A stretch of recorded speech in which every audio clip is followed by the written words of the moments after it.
문제를 가지고 우리 계속 다뤄왔는데 물질이 무엇이고 의식이 무엇이고 이런 것들도 우리가 전에 정리를 했는데 이 물질의 이 철학적 정의에 대해서는 받으신 교재 세 번째 받으신 교재 8쪽에 그 이야기들이 적혀있습니다.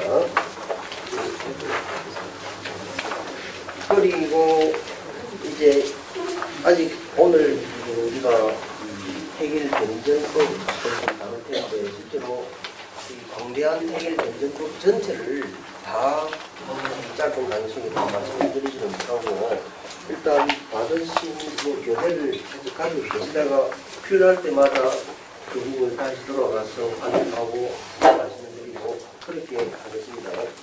그런데 우리가 저번 시간에 계속 유물론을 말하다가 이 주관적 관련론과 객관적 관련론 이게 우리가 이야기했고 유물론을 이야기했는데 유물론에서 물질과 의식의 관계 문제에서 유물론은 이 물질이 일단 그 둘의 관계에서 물질이 선차적이다. 물질이 먼저 있었고 의식이 그로부터 파생되어 나왔다라는 것만을 주장하는 것이다. 그리고 인간의 의식, 즉 정신이나 사유나 영혼 이것들이 그 사람을 구성하는 데에서 더욱더 중요한 본성적인 것이다. 이것을 부정하는 것이 아니라고 말씀을 드렸죠. 그래서 중요한 것은 이 포일바하가 이 불과 연료의 관계 또는 이 촛불과 초의 관계의 비유에서 그가 말하듯이 이 초를 초답게 만드는 것은 그 초의 물질적 구성 부분이 심지나 파라핀을 태워서 놓는 촛불. 그러니까 물질적 구성 부분인 심지나 파라핀은 그 구성 부분이 달라져도 큰 차이가 없고 모양이 형태가 다 달라져도 차이가 없지만 초이기 위해서는 어쨌든 그 물질적 구성 부분인 심지나 파라핀을 태워서 촛불을 만들어야 되고 그 촛불이 주위를 밝혀주어야 되기 때문이죠. 그래서 그 초를 초답게 만드는 이 초의 본성적인 부분이 촛불에 있는 것처럼 이 비유를 인간에 대한 비유로 넘겨보면 결국 한 인간을 그 인간답게 만드는 것은 그 인간의 육체 그런 몸이 아니라 오히려 그의 의식, 정신의 영역에 있을 것이다. 그 어떤 의식을 가지고 어떤 삶을 꾸려가는 사람인가에 따라서 그 사람의 본성이 갈라지는 것이겠죠. 그런데 그 사람의 의식이라는 것도 초가 촛불이 물질적인 구성 부분인 심지어 파라핀 다 타버리는 촛불도 사라뜨리는 것처럼 이 인간의 영혼이라는 것도 결국은 육체가 소멸되고 결국 영혼도 육체의 구성 부분인 내수의 산물이니까 이것이 사라지면 그것이 결국 소멸된다는 이런 것이 결국 유물론의 핵심 주장이고 그것을 포르바하는 그것을 초와 촛불의 관계에서 설명하고 영혼의 불멸성이라는 것도 결국은 그가 거의 이 죽음과 불멸성에 관한 고찰 또 더 나아가서 기독교의 본질 등등에서 내세란 것은 결국 이 현세의 이 다른 표현이고 다시 말하면 내세라는 것을 처음에 우리가 내세를 생각할 때 그 내세는 여기가 아닌 다른 곳이 됩니다. 그건 장소 개념입니다. 장소 개념이라는 것은 공간을 말하는 것이고 공간이라는 것은 결국은 어떤 방식이든 시간과 결합되어 있을 수밖에 없고 시간과 결합되어 있다는 것은 다시 그것은 현세를 의미하는 것이니까 결국 내세란 것은 현세의 다른 표현에 불과하다. 이 우리 영혼이 죽고 나서 이 영혼이 머무는 그 내세란 것이 실제로 존재하지 않는다는 것. 그렇다면 영혼 불멸이 무엇인가라고 말할 때 그가 우리에게 알려주는 바는 결국 영혼이 불멸한다는 것은 영혼이 따로 우리 육체가 소멸되고 난 다음에 영혼이 다시 살아가면서 플라톤이 말하는 것처럼 저 이해하기에 또는 저 내세에 따로 머무를 수 있는 그런 공간이 있다는 것이 아니라 어느 한 사람의 위대한 정신사상, 간디나 또는 칸트나 또는 마르크스의 이런 사상, 그의 정신이 그의 동시대 사람들 또는 그의 후예들에게 살아남았어. 전수됩니다. 이게 인문의 분미라는 거죠. 이게 포일바하가 또는 포일바하의 철학을 잇는 유머론적 관점에서 이 마르크스의 관점이라고 할 수 있겠죠. 우리 그래서 일단 우리는 그런 문제들이 많이 했습니다. 그리고 나중에 다시 돌아가서 포일바하의 유머론에서 다시 이 유적 존재라는 개념들을 우리가 다시 기독교의 본질과 연관시켜서 소의 개념을 말할 때 다시 한번 포일바하를 다시 한번 다루게 될 텐데, 우리가 그런 이야기를 하면서 지금까지 진행해온 것은 이 유물론, 기계적 유물론과 변정법적 유물론의 문제입니다. 이 문제들이 좀 복잡하게 얽혀있습니다. 그래서 우리가 기계적 유물론을 말하면서 이제 기계적 유물론의 토대가 되었던, 그러니까 중세의 세계관으로부터 근세 연상 세계 군대 자본주의로 내려가는 이 근세 분주화의 세계관을 처음으로 창안해내고, 그래서 중세적 세계관을 비판한 이 프란시스 베이컨의 네 가지 우상을 저번 시간에 우리가 다루고 있습니다.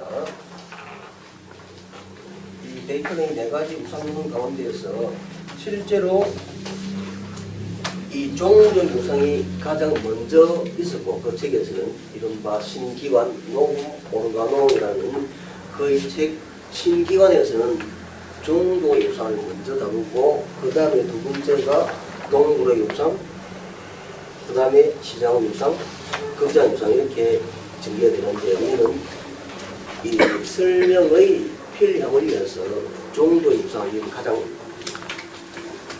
뒤에 나옵니다. 오늘 종교의 우상입니다. 그런데 이 종교의 우상은 이게 고등학교 윤리 선생님 이런 분들이 이야기를 하고 가르치는데 가장 틀린 것 같습니다. 대개 보면 고등학교 선생님들이 어떻게 가르치냐면 이 종교의 우상은, 이 종교의 우상은 실제로 우리가 인간이라는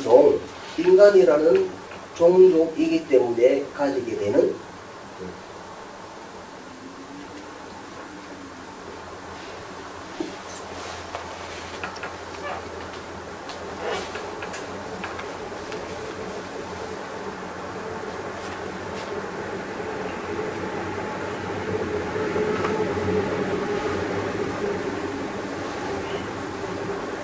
가지는 편견, 선입견, 오류를 말하는 것이죠.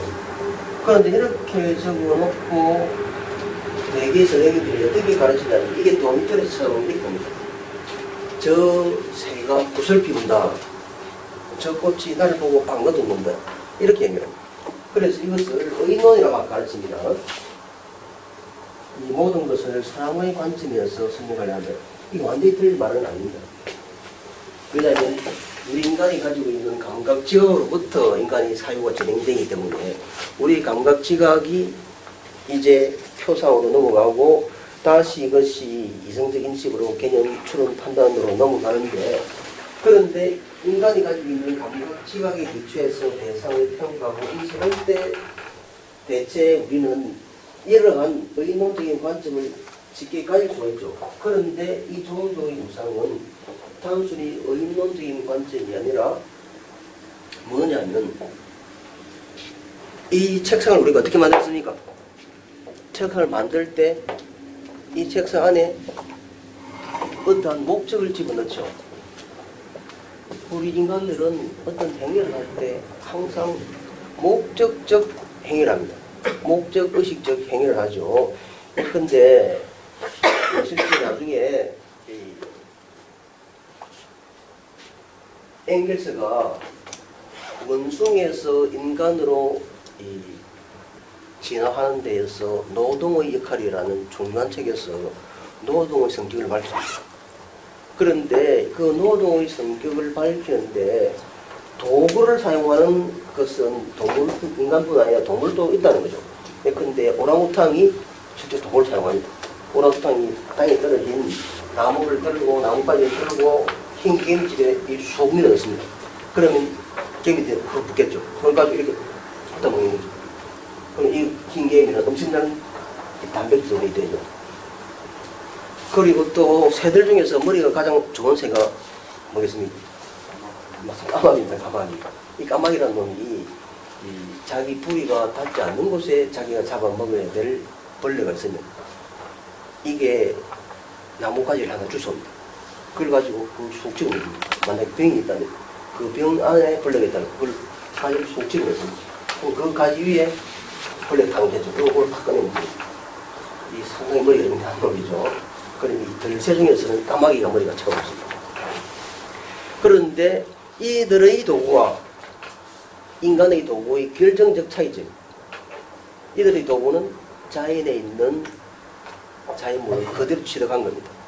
그런데 인간의 도구는 아무리 이 단순한 구석기 시대의 원시인의 도구라 하더라도 목적 의식적 행위를 강요, 즉 타자석기 깬석기 하더라도 이걸 동물의 가죽을 자르려면 이 면을 칼처럼 보이게 이렇게 탁 잘라낸 거죠.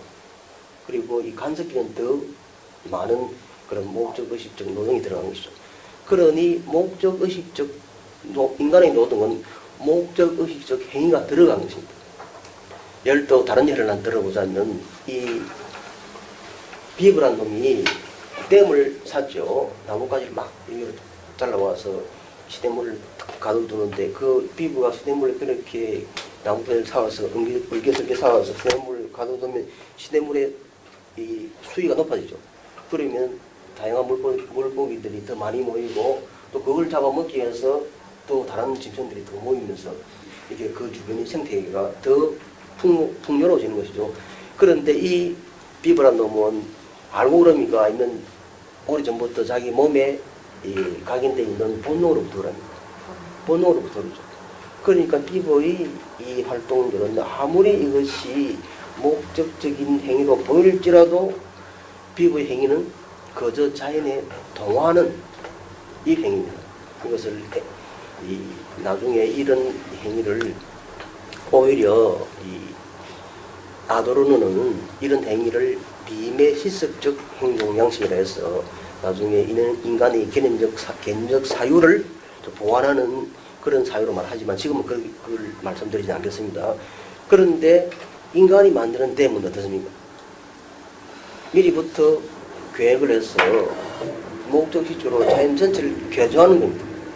그러니 인간의 행위는 어쨌든 가장 단순한 행위마저도 그 안에 목적의식적 행위가 들어있는 것이죠. 그런데 그것 때문에 인간들은 자신의 행위의 그런 목적의식적 그런 토대 때문에 이 자연의 여러 유기체들이 그 내부에 목적을 가지고 있다고 생각합니다. 이게 아리스토텔레스 즉 목적론적 세계관입니다. 그러니까 실제로 종교유상이라는 것은 다른 게 아니라 의문이 아니라 실제로는 목적론적 세계관입니다.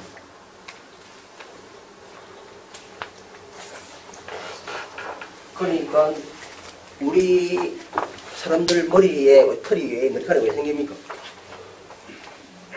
실제로는 그렇죠. 이 전기통을 하다 보니까 이 머리가 가장 약한 곳에 노출되니까 이건 어쨌든 이 머리를 조금이라도 보호하려고 머리카락이 난 거죠.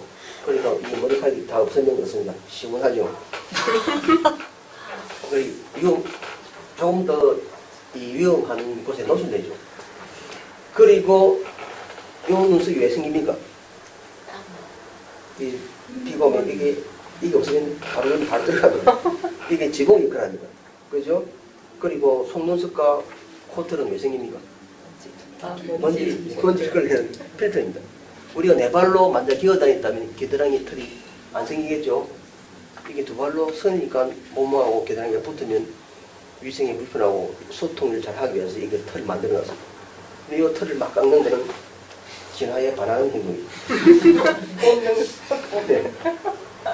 그런데 이렇게 실제로는 우리가 이러한 유기체들이 우리가 목적론적 관점을 가지고 있기 때문에 이런 개별 유기체의 각 기관들이 목적을 가지고 있다고 생각합니다. 여기에 나중에 들레즈가 계획합니다. 들레즈의 핵심적인 용어 중에서 기관 없는 신체, 들레즈의 미학의 핵심 용어인데 그건 다음에 또 이해가 되는 실무하기로 하고. 자, 그런데 이 우리가 이런 목적론적 세계관을 가지고 있기 때문에 실제로 인간들은 이 세계가 전체적으로 이 유기체로 구성된 개별 유기체가 이 기관들이 목적을 가지고 만들어졌다고 생각합니다. 그런데 실제로 만약에 목적을 가지고 만들어졌다면 실제로 어떻습니까? 우리 몸에 아주 꼬리뼈가 남아있죠.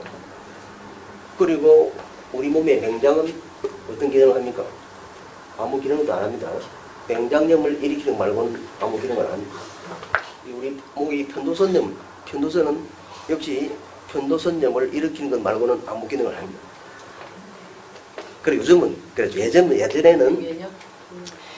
한 2, 3년 전에는 의사들이 외국 나갈 때 이 자르고 맹장 수술하고 가라 그랬습니다.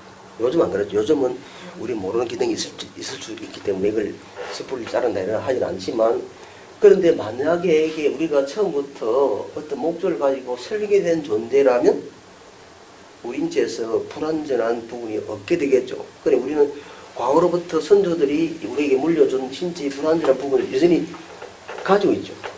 두 발로 직립보행을 하다 보니 즉 애를 오랫동안 뱃속에 자궁 속에 간직을 못하니까 너무 오랫동안 자궁 속에 간직하면 애를 이제 그냥 낳을 수 없겠죠.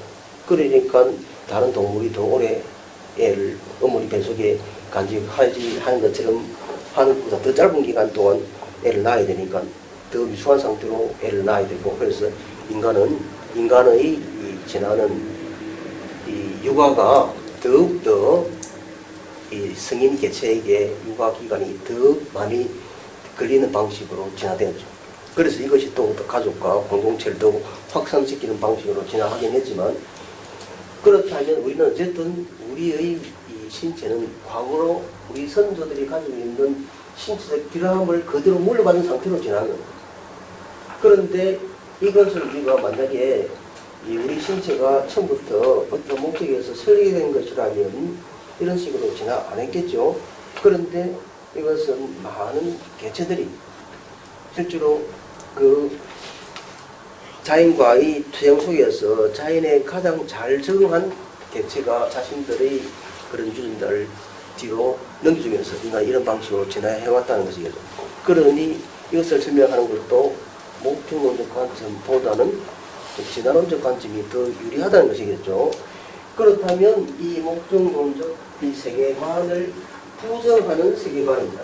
이 목적론적 세계관은 만약에 이 세계가 이 유기체가 이 개별 유기체가 모여진 이 세계 전체가 우리가 이 책상을 만들 때 책상에 목적을 부여한 것처럼 우리가 이 책상을 만들 때 이 책상을 만든 우리가 이 책상의 창조자라면 이 책상에 목적을 부여한 자는 이 책상 안에 있습니까? 책상 바깥에 있습니까?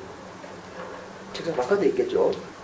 이 세계 내부에 어떤 목적이 들어있다 한다면 이 세계에 목적을 부여한 자는 어디에 있습니까? 이 세계 바깥에 그가 누굽니까? 세계에서 목적을 부여한 자, 이 세계를 만든 자죠. 그러니까 아리스토텔레스 목적론적 세계관은 결국은 신이 이 세계를 창조했다는 신 중심의 세계관이 됩니다. 그러니까 여기서 의논을 해버리면 심각한 문제가 생긴 것이죠. 이건 신 중심의 세계관입니다. 그러니 신 중심의 세계관이고, 그러면 결국은 이 종교의 유상은 이 세계가 바로 인간 신에 의해서 창조되었다는 것을 믿는 이른바 중세적 세계관의 핵심이 되는 것이죠. 그러니 이 세계가 신이 그의 말씀으로 이 세계를 만들었다. 이것은 무엇이 있어야만 받아들일 수 있는 겁니까? 믿음이나 신앙이죠. 믿음이나 신앙입니다. 그러니까 믿음이나 신앙이 가지고 있는 이것의 이 비합리성, 비논리성, 비이성성은 우리가 저번 시간에 신의지론, 신명령론을 가지고 한번 설명한 적이 있죠. 그러니 이 믿음 신앙이 가지고 있는 비논리적이고 비합리적이고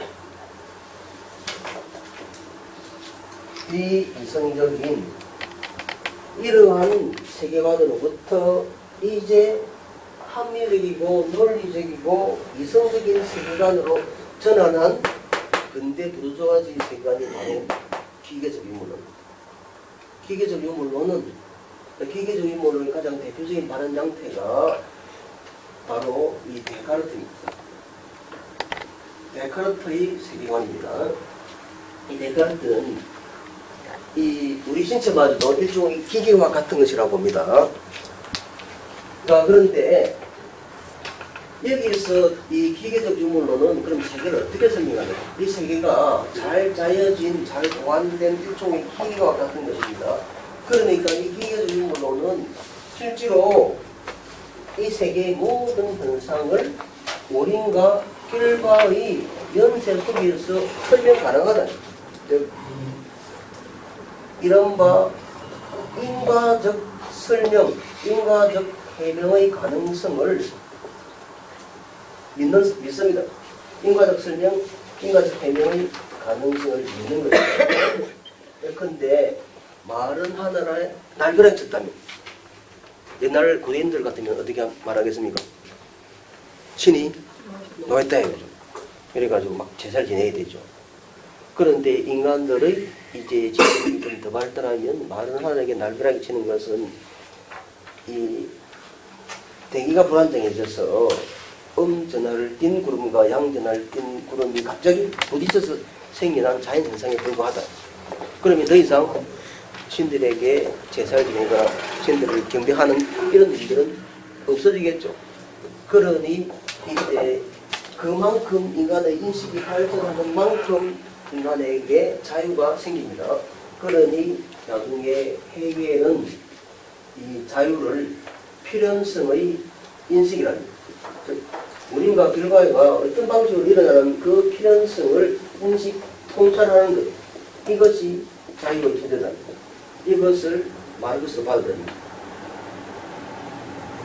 그런데 지금도 요 자체는 그렇게 중요한 것도 아니겠죠. 나중에 또 이것을 이해할 말을 시기 오겠죠. 그러니까 이 원인과 결과의 연쇄를 통해서 자연의 모든 현상들을 설명하려는 이 사고방식입니다. 지금 뭔가 화학적인 이러한 이 발전이 더뎌서 이것을 신비적으로 이해할 수밖에 없는 그런 현상이란 것도 화학이 더 발달하면 그것을 합리적으로 원인과 결과의 연쇄를 통해서 설명할 수 있다. 이것을 믿는 것이 유물론적인 입장입니다. 그런데 이것을 이 세계를 기계적인 것으로 이렇게 설명하면서 이제 인간들은 더 이상 자기들이 이해할 수 없는 어떤 심리적인 힘을 통해서 세계를 설명하는 이 방식을 부정합니다. 그러면 베이컨의 4가지 우상 가운데서 인간들이 중세적 세계관을 무너뜨리고 근세 또는 근대적 세계관으로 넘어가기 위해서 그들이 깨뜨려야 할 가장 큰 우상은 어떤 우상입니까? 종교 우상입니다. 우리 흔히 말하는 우리 일상에서도 우리는 종교 우상을 많이 경험합니다. 어떤 학생이 자기 어머니가 저기 대학 시험을 치는데 계속 제가 팔공산 갓바위에 가고 아침마다 100일 동안 계속 아침부터 기도해 갔습니다. 그래서 이 자기가 붙은 거죠. 그래서 어머니가 이렇게 말합니다. 야, 네가 대학 시험에 붙은 건 엄마가 이렇게 100일 기도를 했기 때문이야. 이렇게 말합니다. 어머니 농담이겠죠. 그런데 그 말이 완전히 틀린 말은 알 수도 있겠죠. 왜냐하면 애가 어머니의 그런 정성이 너무나 고마워서 어머니에게 실망을 끼치지 않으려고 열심히 몸했단 말이죠. 간접적 원인이 될 수는 있겠죠. 그런데 애가 다른 엄마들은 되게 기도도 해주고 잘 도와주는데 엄마는 한 게 뭐 있나? 엄마 그래 안 해주니 내가 떨어졌지. 이렇게 말합니다. 어머니가 매일 기도를 안 해서 떨어진 게 아니라 그날 자기가 시험을 못 쳤고 공부를 안 했기 때문이죠. 이게 뭡니까? 이렇게 말하면 다 이게 종교 유상이 됩니다. 그렇죠? 이 일어난 현상들을 어쨌든 이 과학적이고 합리적인 방식으로 설명하지 않고 이것을 심리적인 방식으로 다 설명하려는 것들은 다 종교 유상입니다. 우리는 실제 생활에서 많은 이런 종교 유상을 이렇게 우리가 경험하고 있는 것이죠. 그런데 이 기계적 유물론은 궁극적으로 종교의 우상을 깨뜨리는 데서 가장 큰 역할을 합니다. 그리고 그 기계적 유물론의 세계관을 만들어낸 게 데카르트입니다. 오늘 그래서 이 데카르트 이야기 잠시 해야 되겠는데, 여기 계신 어느 선생님이 제게 밀란 쿤데라의 이야기를 하나 저한테 보냈습니다. 제가 한번 읽어보겠습니다. 이게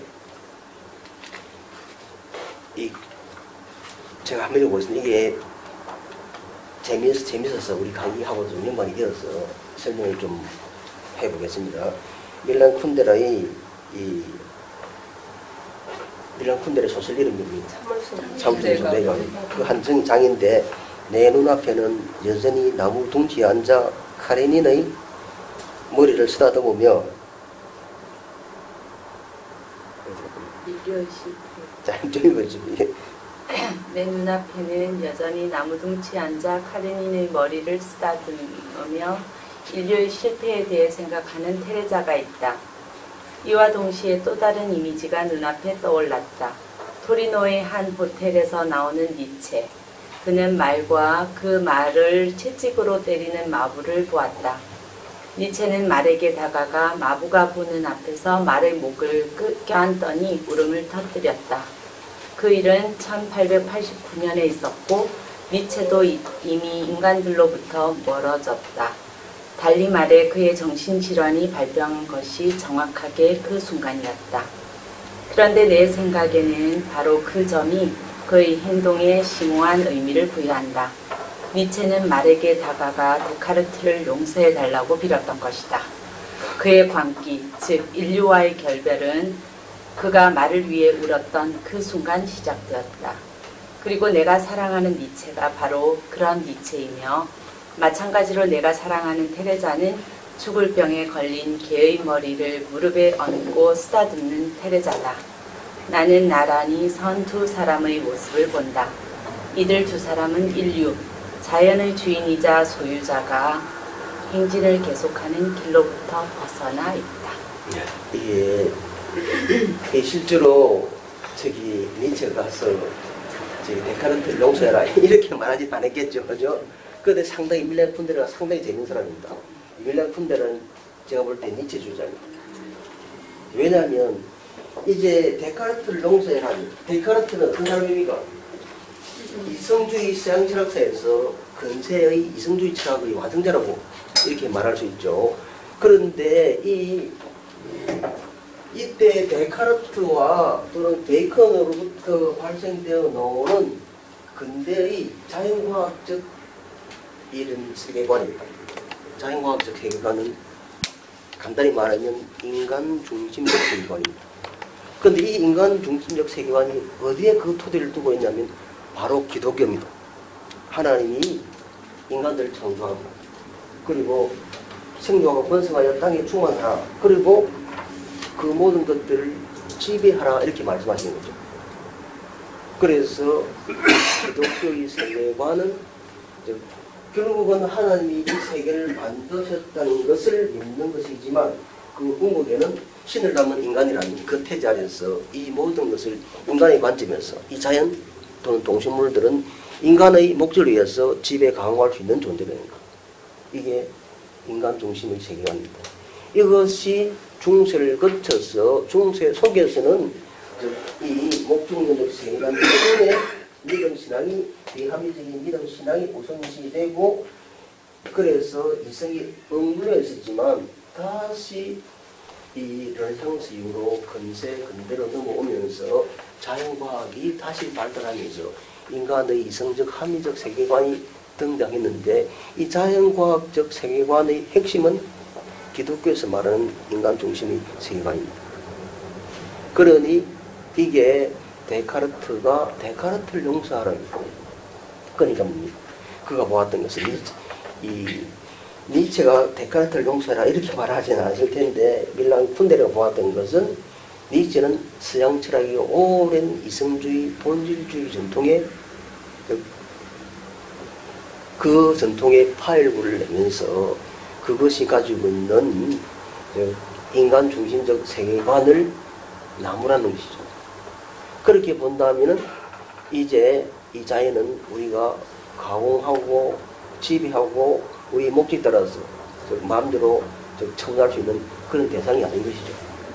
그래서 대개 우리가 현대의 이러한 생태주의 철학을 크게 두 가지로 나눌 수가 있는데, 그 생태주의 철학 첫 번째 하나가 이 표피적 생태주의와 심층적 생태주의 두 가지로 나눌 수 있습니다.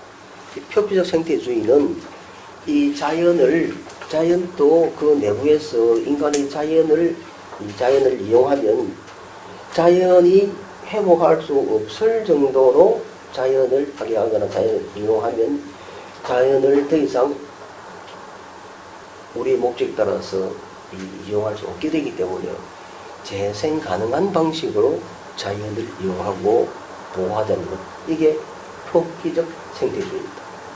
그리고 심층 생태주의는 이제 이러한 이 서양의 이성 중심의 이런 세계관에서 벗어나서 이제 동양의 노자 사상, 불교의 화엄 사상, 또 저기 인디안의 그런 사상, 이런 것까지 합쳐서 우리 인간이 자연의 일부다, 또는 그리스의 순환적 생태관을 또 다시 끄집어 들어오면서 인간이 이 자연을 지배하는, 그리고 근대적 이런 이성주의적 자연과는 인간과 자연을 대립시켜서 이분법적으로 설정해서 이 인간이 주체고 자연은 우리의 객체입니다.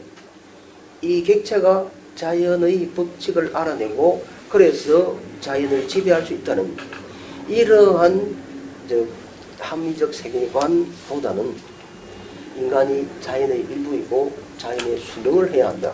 그러니 이제 표피적 생태주의자들은 계속 이 자본주의 또는 이 세계가 계속 발전해 갈 수 있고, 그러나 그 발전 과정 속에서 자연이 스스로 복원 가능하고 재생하는 강한 방식으로 자연을 이용하자는 것이 이 표피적 생태주의자라면, 이 심층 생태주의자는 그렇게 해서는 근원적인 이 문명의 이 파괴 현상을 막을 수가 없다. 그러니 우리의 욕망을 줄여야 한다. 근원적으로 욕구를 줄이고 욕망을 줄이고, 그래서 적은 소비와 지금은 우리의 삶의 방식을 완전히 뒤바꾸어서 자연과 합일되는 그런 방식으로 바꿔야 한다. 이것이 심층 생태주의 사고방식입니다. 그러나 여전히 표피적 생태주의 사고방식은 근대 이성주의적 세계관에 그대로 기초해 있는 것이죠. 그러니 데카르트를 용서하라 하는 니체의 말을 밀란 쿤데라가 했다는 것은, 즉 밀란 쿤데라는 데카르트가 이성주의 본질주의적 세계관을 대표한 사람이고, 그리고 이성주의 본질주의 세계관은 실제로 기독교에서 말하는 신정신의 세계관, 근원에는 신이 인간이 이 세계 지배자가 되어라, 이렇게 말한 그 세계관을 더 공식적으로 처럼 방식으로 바꿔서 말하는 것이 근대 부르주아주의 세계관입니다. 그런데 니체는 그러한 이 근대 부르주아주의 세계관에 화해를 내보려고 하는 것이죠. 그러니 인간이 이 세계 지배자다, 이러한 관점에서 벗어나려는, 이게 니체의 생각인 것이죠. 그런데 이과 연관시켜서 이야기를 좀 더 풀어나가보면, 니코스 카찬차키스가 쓴 그리스인 조르바이죠. 그리스인 조르바에 보면 영화는 또 누가 주인공입니까? 안소니 킹입니다. 그리스인 조르바가 그 책을 쓴 니코스 카찬차키스도 니체주의자입니다. 애가 죽었는데도 조르바는 춤을 출합니다. 그 영화 또 연관된 것이 작년인가 재작년인가 이탈리아의 석가 하나가 죽었죠. 누굽니까? umberto 에코의 포크의 진작, 그리고 장미의 이름입니다. 장미의 이름에서 그가 중요한 이야기를 합니다. umberto 에코도 니체주의자입니다. 뭐냐면 장미의 이름은 어떠한 가설로부터 시작합니까? 장미의 이름은 윌리엄 수사가 그 어느 수도원에서 사람이 죽어나간 사건이 생기죠. 그래서 그걸 조사하러 오는데, 그래서 조사를 하다 보니 이제 어느 책을 하나 발견합니다. 그 책이 뭡니까? 아리스토텔레스의 희극. 아리스토텔레스의 시학 제2권 희극이다. 그런데 아리스토텔레스의 시학 제2권이라는 건 존재하지 않습니다. 그가 만들어낸 겁니다. 비극인데 제1권이 비극이고 2권 희극은 존재하지 않는데 이극 희극이라는 것이 있다고 가정하고 그가 그 소설을 쓴 겁니다. 그런데 그 희극을 읽어 나가니까 그 희극을 찾아가지고 그 찾은 사람들이 계속 죽은 거죠. 그 죽은 시신을 보니까 이게 까맣게 뭐가 묻어있거든요. 그래서 손가 여기 까맣게 묻어있어요. 그러니까 그 희극을 읽은 사람들이 그걸 읽고 자기도 모르게 독에 중독이 돼서 죽게 만든 거죠. 그러니까 아리스토텔레스 희극이 있다는 것은 무슨 이야기입니까? 희극은 우리에게 웃음을 가르쳐 줍니다. 웃음을 가르쳐 주니까 인간들이 웃음을 알게 되면 무엇에 대한 두려움을 떨쳐버립니까? 치에 대한 두려움을 떨쳐버립니다. 그래 이걸 읽히면 안 되는 거죠. 그래서 이걸 봉인시키려고 노력하는 것이 그 핵심적인 이야기입니다. 그러니 그래서 자라투스트라가 자, 너희들은 나에게 배울지어다 웃는 것을 그리고 춤을 추라 합니다. 그럼 웃음과 춤이라는 것은 전에 우리 저번 시간에 니체가 이 비극의 탄생에서 세계 삶을 정당화하는 세 가지 방식을 이야기했는데 첫 번째가 뭐였습니까? 종교적 정당화. 두 번째가 공리주의적, 막스주의적 정당화고 세 번째가 미적 정당화입니다. 이 웃음, 춤을 말하면서 이제 그가 가장 우리가 타기해버려야 할 나쁜 귀신, 이게 중력의 영입니다. 중력의 영은 우리를 알고 계속 우리를 아래 끌어당기는 그런 괴물입니다. 그러니까 우리를 알고 삶의 무게에 계속 얽혀서 삶의 고통을 그대로 몸 그대로 느끼게 만드는 그런 영입니다. 그러니 이것을 없애버리려면 모든 것을 웃으면서 춤을 추면서 가볍게 얘기할 수 있어야 된다는 거죠. 그러니까 웃어라, 춤을 춰라. 그런데 웃어라, 춤을 춰라고 하기 위해서 이미 니체가 우리에게 가르쳐준 게 뭡니까? 즉 너희 현재는 너희 과거를 구제하고 너희 미래를 창조한다. 지금 나의 현재를 내가 어떻게 꾸리에 따라서 나의 그 참고하고 불행했던 과거도 다시 의미를 가지게 되고 그것은 나의 현재를 비호하게 만드는 토양이 되고 새롭게 미래를 창조하는 것이죠. 그러니 니체가 우리에게 가르치는 것을 다시 한번 반복해보자면 다시 니체는 니체도 역시 마르크스와 비슷하게 그 당시의 자연과학적 발전 상황을 받아들입니다. 진화론을 받아들입니다. 에너지 보존의 법칙을 받아들입니다. 자, 그러면서 에너지 보존의 법칙에서 그가 크게 찾아낸 것이 이제 우리가 살고 있는 이 세계라는 것은 유한하고 유한한 세계 속에 시간은 무한하기 때문에 이 세계는 과거에 일어났던 일들이 또다시 일어난대. 이게 그가 말하는 동일한 것의 영원핵이죠. 그런데 동일한 것이 영원핵이 아니라 지금 내가 지금 겪는 이 고통이 이 다음에도 반복이 된다면 이것은 거기에서 이것에 대한 우리의 자세는 두 가지입니다. 이 고통을 내가 극복할 수 없는 것이랍니다. 이 고통을 또 이 불합리를 극복하려는 자들은 막스주의자들처럼 행동하겠죠. 그런데 이 고통을 도저히 내 힘으로 극복할 수 없다면 어떻게 됩니까? 죽어버리죠. 그러니까 첫 번째 이 종교적 정당화는 낙타처럼 이 가치를 스스로 창조해내지 못하고 기존의 인설에 얽매여서 그리고 그 삶의 무게를 그대로 메고 이렇게 걸어가는 사람이 이 낙타죠. 그런데 이제 사자처럼 기존의 가치를 전복시키고 새롭게 모든 기존의 가치를 해체시켜버린 자입니다. 그런데 새로운 기존의 관점이나 가치를 해체시켜버리는 그 파괴자가 사자랍니다. 사자는 파괴하는 데서 그치고 새로운 가치를 창조하지 못하죠. 새로운 가치를 창조하려면 어린아이가 되는 거예요. 그런데 새로운 가치를 창조하려면 어떻게 해야 하는가? 이게 또 그와 같이 똑같은, 즉 지금 내가 겪는 이 일이 미래에도 계속 될 수도 있다. 또 미래에도 반복이 될 수 있다. 그러면 나는 어떤 태도를 가져야 하는가?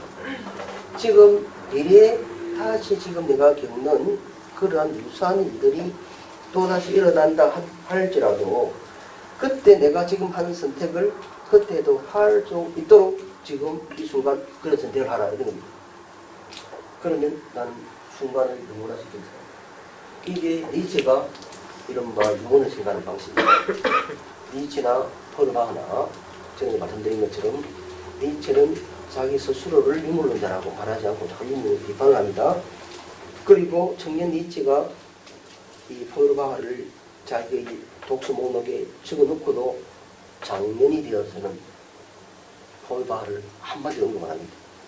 언급 안 하는 이유는 그는 유물론을 물어보기 때문입니까? 유물론은 모든 다양한 현상을 하나의 본질을 관측해서 설명하려는 이른바 본질주의로 보는 겁니다. 그러니까 유물론이나 변전 부분이 다 본질주의적 소상이기 때문에 그것을 부정하기 때문에 그는 유물론이라는 단어를 싫어하고 자기 유물을 공격합니다. 그러나 니체 스스로가 어떠한 형태의 배우세계를 인정하지 않고 또 변치 않는 동일성이라는 것을 인정하지 않는 점에서 니체의 철학은 포르바흐의 유물론과 아주 유사하게 닮아 있는 것이죠. 자, 그런데 다시 돌아오자면 이렇게 이 중력의 영이라는 것은 그런 뭡니까? 중력의 영이라는 것은 우리의 삶의 무게를 지나치게 무겁게 여기기 위해서 우리 자꾸 밑으로 잡아당기는 그러한 귀신입니다. 그래서 중력의 영을 물리쳐야 됩니다. 중력의 영을 물리치려면 어떻게 됩니까? 웃고 춤을 추라는 거죠. 근데 웃고 춤을 추려면 어떻게 해야 됩니까? 이 똑같은 상황이 다음에 또 반복되더라도 그때 또 이걸 내가 여기서 그때 그 다음에도 똑같은 그 선택을 또 할 수 있도록 지금 이 순간을 그렇게 선택하라는 것이죠. 이렇게 말할 수 있으면 우리는 매 순간 내가 겪는 이 고통 속에서도 의미를 부여할 수 있겠죠. 고통 속에서 의미를 부여만 할 수 있다면 거기에서 가치를 부여만 할 수 있다면 어떤 고통도 견딜 수 없는 고통이 없겠죠. 이렇게 의미와 가치를 부여한 자, 이게 니체가 말하는 초인입니다. 초인 별게 아니에요. 즉 초인은 즉 어린아이처럼 기존의 가치에 함몰되지 않고 새롭게 스스로 가치를 만들어내는 자, 그가 또 주인입니다. 농이 아니라 주인인 것이죠. 자, 이렇게 해서 이렇게 우리가 이 근대 부조화주의 세계관에서 드러나는 이 데카르트입니다. 이 데카르트가 만들어낸 이런 기계적 유물이 근대 부조화주의 세계관인데, 니체가 말하는 이 데카르트는 이성주의 본질주의자의 근세적 화신입니다. 그러니 인간 중심적 세계관입니다. 니체는 그런 인간 중심적 세계관을 거부하고 자연과 동화되는 그러한 세계관으로 풍대라는 이해하는 것이겠죠. 그건 니체입니다. 그런데 문제는 이러한 기계적 유물로는 또 결정적인 한계를 가지고 있습니다. 이 세계를 인과적인 관점에서 세계 현상들을 논리적이고 합리적으로 설명할 수 있고 그런 가능성을 믿기 때문에 유물론의 영역에 들어올 수 있는 것이겠죠. 그런데 기계적 유물론은 이 세계를 기계와 같은 것으로 생각하는 거죠. 기계와 같은 것이라고 생각한다면 기계는 전체는 부분으로 완벽하게 분해할 수 있고 다시 그 분해된 부분을 결합하면 전체가 되는 것이죠. 그런데 이 세계를 기계로 본다면은 이 세계를 기계로 해석하면 최초의 운동의 문제를 해결할 수 없게 됩니다. 이 만약에 기계가 있다면 지금 우리가 저 시계가 있습니다. 저 시계가 막 지금 저기 움직이고 있죠. 시계가 근데 움직이기 위해서는 실제로는 옛날 같으면 시계를 밥을 줘야 되죠. 저게 배터리라는 거죠. 어디서 배터리라는 동력을 거기서 공급을 해줘야 됩니다. 그러니 만약에 이 세계가 기계와 같은 것이라면 이 세계는 지금 막 움직여가고 운동하고 있는데 이 만약에 이 세계가 기계와 같은 것이라면 처음에 이 세계를 움직이기 위해서 처음에 이 세계에 동요를 부여한 어떤 계기가 있어야 되죠. 그러니까 이것을 이 과학자들은 최초의 충격이라는 거예요. 최초의 충격이라는 것을 다른 말로 표현하면 아리스토텔레스 말은 제일론이 자기는 다른 모든 것이 원인이 되면서 다른 어떠한 원인을 가지지 않는 원인 또는 자기는 움직여가면서 다른 것들을 움직이게 하는 부동의 동작 이게 누굽니까? 신입니다. 그러니까 이 바깥에서 이게 움직이려면 층에서 이게 바깥에서 최초의 충격을 준 어떤 존재가 있어야 되는 거죠. 이 최초의 운동 문제를 해결하지 못했기 때문에 기계적 유물론은 한계를 드러냅니다. 이것을 해결하기 위해서 이제 변정법적 유물론이 만들어지고 변정법적 유물론은 그것을 이른바 이 모순이라는 개념을 통해서 해명하려 합니다. 이 모순이라는 이 개념이 결국 변정법적 유물론, 변정법자와 이제 궁극적으로 이 관념론과 유물론의 관계를 이 변정법적 유물론이 등장하면서 그것을 해소하고 그리고 또 기계적 유물론의 한계를 극복하기 위해서 제시되는 것 자체가 변정법적 유물론인데 그게 핵심 개념이 모순입니다. 그런데 이 모순을 둘러싸고 엄청나게 많은 이론적 대립이 아직까지 상존하고 있습니다. 그 이론적 대립은 아주 복잡한데 복잡하기 때문에 한 조금씩 다시 지금이 항상 그렇게 니체가 말을 할 수 있는 것도 우리 전에 말씀드린 것처럼 플라톤적인 이원론적 사고를 공격하기 때문입니다. 이원론적 사고는 항상 이데아와 감각계, 현상계, 이데아계, 본질계 이렇게 나오고 변치 않는 이데아, 본질, 영혼, 정신 이런 것들이 항상 동일성을 유지하고 영혼불변한 것, 영혼불변하고 변화하는 것, 생성되는 것. 즉 변하지 않는 동일성을 유지하는 것과 변화하는 것들 사이에서는 항상 위계가 설정되죠. 그러면 변하지 않고 동일한 것은 아름답고 진리에 더 가깝고 그리고 또 도덕적으로 옳고 그런데 변하는 것은 도덕적으로 진리적으로 또는 미적으로 더 일등합니다. 그러니 이 항상 이원론적인 관점에서 이제 설립에서 현세를 경멸하고 이성을 위해서 이성의 타자들을 멸시하고 영혼을 위해서 몸을 경멸하고 그리고 이 존재하지 않는 이런 천당이나 내세를 위해서 현세를 억압하는 이런 것입니다. 그런데 그런 내세가 없다. 배우세계를 더 이상 믿지 않는다면 배우세계가 인간의 관념에서 만들어진 것에 불과하다면 즉 어떤 나뭇잎을 봐도 똑같은 나뭇잎이 없다. 이 나뭇잎이 똑같은 나뭇잎이라는 그 원형이 즉 우리의 머릿속에서 만들어낸 관념에 부응하다면 인간은 현세의 삶들이 고통스럽고 힘드니까 계속 변치 않는 그 어떤 배우세계 이것을 희구하던 것이죠. 이것이 관념에 부응하다면 이게 없다는 것이죠. 이 세계는 항상 변화한 세계밖에 없습니다. 생성하고 소멸되는 세계밖에 없죠. 생성하고 소멸되는 세계밖에 없다면은 그것 때문에 변치 않는 것을 가정하고 항상적인 것을 가정하고 무성한 것 이것들을 무시할 필요가 없게 되는 거죠. 그러니 그가 말하는 이게 운슐트 데스 베르덴스입니다. 이 니체 사상의 또 핵심입니다. 생선의 무지. 그러니까 소멸되고 변해가는 것, 변해가고 움직이고 통일성을 유지하지 못하는 것, 우리가 늙어갑니다. 늙어간다는 것은 이게 결코 나쁜 게 아닙니다. 그리고 변화한다는 것, 이게 나쁜 게 아니라는 거죠.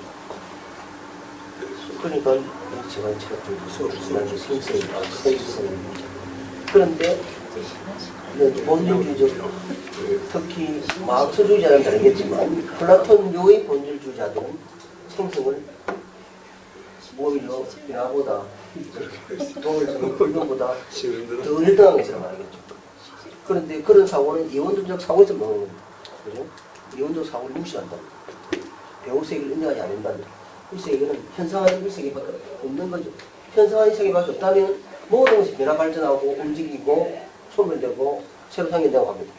그럼 이것이 존재 참모습이라면 이것들이 나쁘지 않다는 것이고 이게 니체가 생성 문제입니다. 이게 다 연결되어 있어요. 나중에는 조례질 비카민을 개념하고 영어, 즉 베르데는 영어로 하면 비카민이겠죠. 만들어진다. 독일을 좀 영어로 좀 바꿔가지고 나 영어로 좀 전달하고 이야기했습니다. 나는 이걸 전달하겠습니다. 네, 그래서 자, 이렇게 이건 일단 한번 지워버리겠습니다. 이건 이제는 이야기했고, 그 다음에 가지선 스킬 세계를 인식 가능하다면, 결국은, 전에 잠시 말씀드린 것처럼, 이 델레즈가 니체는 칸트의 거꾸로 선 비판을 바로 세웠다. 이렇게 말할 때, 이 칸트의 비판은, 칸트는 결국 이성의 한계를 통해서 이성 능력의 한계를 통해서 이성을 비판하는 겁니다. 그러니까 과거의 근대 합리론자들이 이성을 지나치게 무제약적으로 사용한 것에 비판을 가하고 이성의 한계를 비판적으로 제기해 보려 했던 것. 그런데 그는 그 이성의 한계를 이성의 능력의 한계로 제시하려는 겁니다. 그런 이성의 능력 한계라는 것은 그가 베이컨으로서 역에서 흉으로 이어지는 인국 경험론의 전통에서 우리의 사유라는 것은 감각적 경험에 기초하지 않으면 사유는 생겨날 수가 없다. 이게 로크 말하는 인간 노성 백제론인 거죠. 오성이라는 것은 결국은 감각적 경험의 토대 위에서 만들어지는 것이지 합리론자들이 말하는 것처럼 그냥 선험적 또는 선천적 지식 또는 본유관념 태어나자마자 우리가 가지게 되는 본유관념 이런 게 없다는 겁니다. 신도 본유관념이 아니고 수학적 지식도 본유관념이 아니다. 태어날부터 알고 있는 지식이라면 주어진 지식은 없고 이 모든 지식은 경험에서 나오는 것이다. 그래서 그 경험에 기초하지 않으면 모든 이성적 사유는 그 자체로 백지에 불과하다. 이게 칸트의 인간 오성론이죠. 이게 인간 오성론에서 말하는 결정입니다. 그런데 칸트는 그렇게 이인국 경험론의 전통에 힘입어서 이성의 한계를 밝혀서 그것을 이성 능력의 한계로 밝히려 한다. 그러니까 칸트도 결국 오성이라는 것은 감각적 경험의 토대에서만 작동한대. 우리가 감각적 경험의 영역을 벗어난 대상에 대해서는 우리는 알 수가 없다. 이게 칸트의 불가지론입니다. 그러니까 알 수 없다는 것이죠. 그 알 수 없는 곳에 물 자체가 있습니다. 즉, 이 사물의 근원적인 본질은 알 수가 없다. 이 사물은 우리에게 지금 현상으로만 드러나는 것이고, 현상 너머에 있는 그 물 자체, 다른 용어로 말하면 해결이라고 하는 것을 용어로 바꾸자면 본질. 이것이 어떤 것인지 우리가 알 수가 없다. 우리가 아는 것은 드러난 현상밖에 없다. 그러니까 칸트는 그 현상 배에 숨어있는 본질을 여전히 가정하고 있다. 그리고 그것을 알 수 없는 걸로 가정하는. 그래서 불가지론입니다. 그런데 니체는 그러한 현상 배우의 어떤 본질도 없는 것이다. 이제 다 깨고 있어요.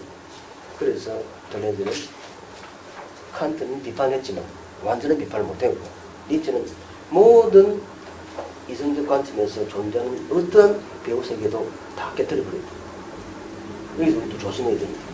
그럼 니체가 다 맞느냐?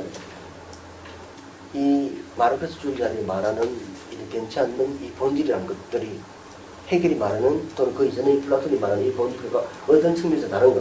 이것도 우리가 또 포착을 해내야 변정법의 핵심 정설도 이해할 수 있다는 것이죠.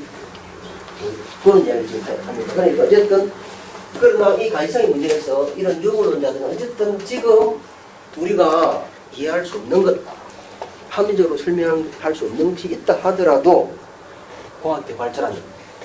종국적으로는 이것을 합리적으로 설명해낼 수 있을 것이다.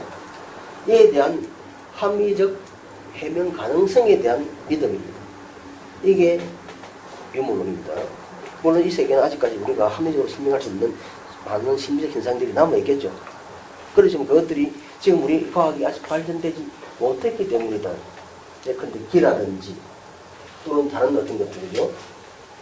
이런 것들이 결국은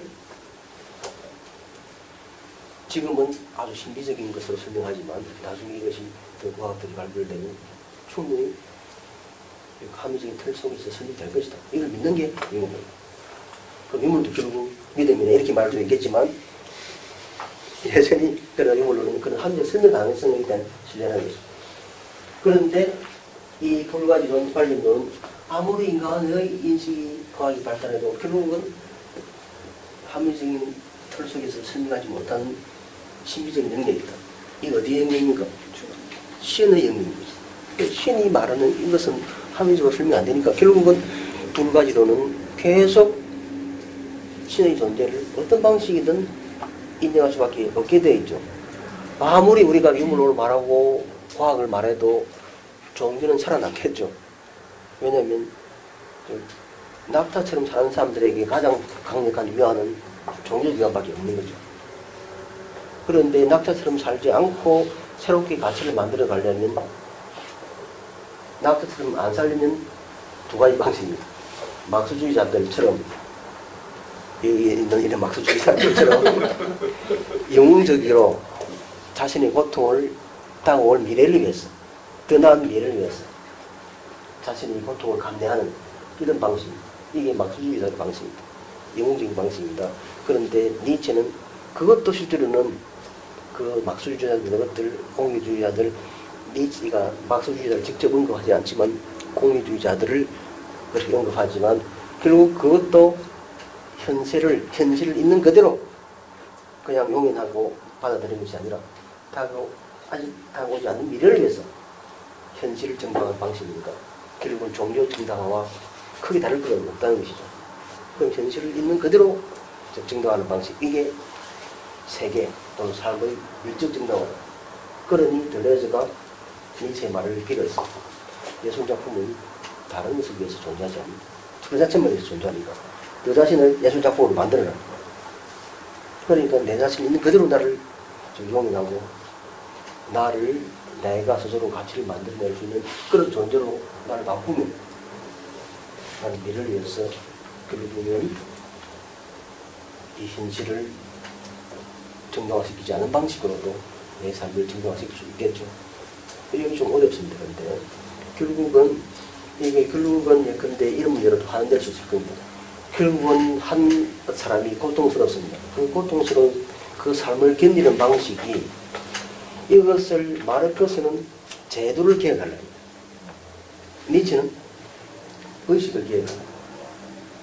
그런데 막스 베버도 의식을 개혁을 합니다.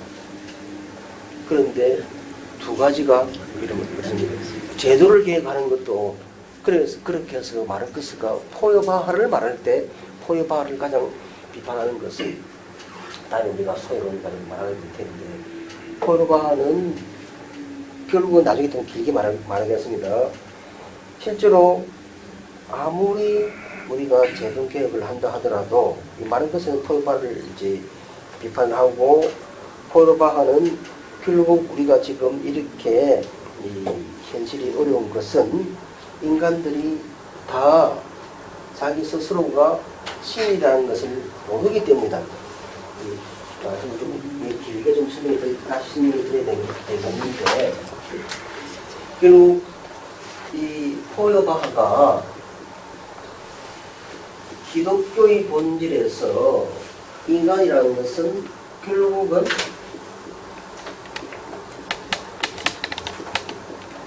육적 존재다 이렇게 말합니다. 이 육적 존재라는 것은 나는 개별적 존재죠. 김차름은 개별인간 김차름인데 그런데 개별인간 김차름은 인류의 한 구성원입니다. 그러니 개별인간 김차름이 획득한 그의 지식, 그의 경험은 자기 겁니까? 인류 전체 겁니까? 인류 전체 겁니다. 그리고 이 개인의 발전은 인류 전체의 발전이고, 다시 인류 전체의 발전은 개인의 발전이기도 하죠.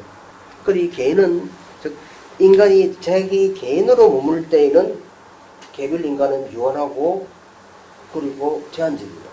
그런데 우리 인간은 이런 보편적인 유적인 속성을 가지고 있기 때문에 인간 전체를 우리가 포착해 볼 때는 인간은 할 수 없는 게 없고 모든 것을 할 수 있죠. 전지전능하는데, 그럼 전지전능하는 뭐란 이야기입니까? 신입니다. 인간이 스스로 신입니다. 그런데 인간이 스스로가 신이라는 것을 인간이 모르고 원래 자신의 속성이었던 것을 잊어버리고, 이것이 다른 사람의 속성인 것처럼, 다른 존재의 속성인 것처럼 자기 바깥으로 끄집어내었다는 겁니다. 한 번 소외가 이루어졌습니다. 그러니까 이것을 포르바가 인간은 유적 존재인데, 그 유적 존재인 인간을 그 용어로 쓰면 이 독일어 또 쓰겠습니다. 가퉁스멘시입니다. 유적 인간입니다. 인간은 개별적 인간인 동시에 유적 인간입니다. 우리 개인 인간을 개별 인간으로만 포착하지 않고 이 가퉁스멘시 유적 인간으로 인간을 포착할 때 우리는 우리 스스로가 신이라는 걸 알게 된다는 겁니다. 신이 원래 있었던 것이 아니라 우리가 신이라는 이야기입니다. 그런데 우리가 인간들이 우리 스스로가 유적 존재, 유적 인간이라는 것을 망각해버리고 이제 스스로 개별화되고 소외됩니다. 개별화되어 버리니까 인간이 서로 유적인 존재라는 것을 알게 되는 삶의 방식은 공동체적 삶의 방식입니다. 그렇죠? 그런데 인간이 서로 어떤 것을 많이 가지기 위해서 경쟁하고 개별화되고 파편화되니까 무엇을 잃어버리는가? 인간들 사이에서의 유대, 연대가 사라집니다. 독일어로 졸리다리테트, 영어로 솔리데리티. 연대 유대를 잃어버립니다. 연대 유대를 잃어버리니 이 연대 유대는 뭐로부터 나옵니까? 사랑으로부터 오는데, 이 사랑을 잃어버리니까 결국은 파편화 개별화 되어버린 것이죠. 그러니 삶이 고통스러워집니다. 이걸 극복하기 위해서 원래 자신의 속성이었던 즉 이 신적 속성을 바깥으로 끄집어내어서 바깥으로 한번 외화시켰습니다. 바깥으로 끄집어내었다 외화했다요. 외화. 당연히 해결의 외화인과 좀 연결될 텐데 이 외화를 시켜놓고 이것이 어떠한 우리 인간이 아닌 다른 존재의 속성량 크게 매달리는 거죠. 그리고 이 종교는 인간의 이중적 자기 소유다. 이게 포르바하의 기독교의 본질의 핵심 내용입니다. 어려운 이야기를 막 읽고 있으면 핵심이 이해 안 되겠죠. 이거만 핵심이 탁 떨어지고 그러면 그 다음에 이해해 주세요. 그리고 여기서 유적 인간이라는 말을 딱 이해하고 유적 존재라는 말을 이해하고 나서 읽으면 아주 쉬워집니다. 그러니까 인간이 이렇게 소외가 만연한 이유는 뭡니까? 인간이 무엇을 망각해버렸기 때문에 자기 자신이 유적 존재라는 것을 잊어버렸기 때문입니다. 유적 존재라는 것을 잃어버리는 가장 큰 이유는 사랑을 잃어버리기 유대와 연대를 잃어버리는데 그래서 사랑을 잃어버린 것이죠. 그러니까 이것은 제도적 요인입니까? 심리적 요인입니까? 심리적 요인입니다. 여기에 마르크스 보기에 여기에 포르바 향기는 포르바가 인간적 종으로 향기는 여기에 있다. 그런데 인간을 이렇게 소외시키는 사회 구조적인 요인이 있다.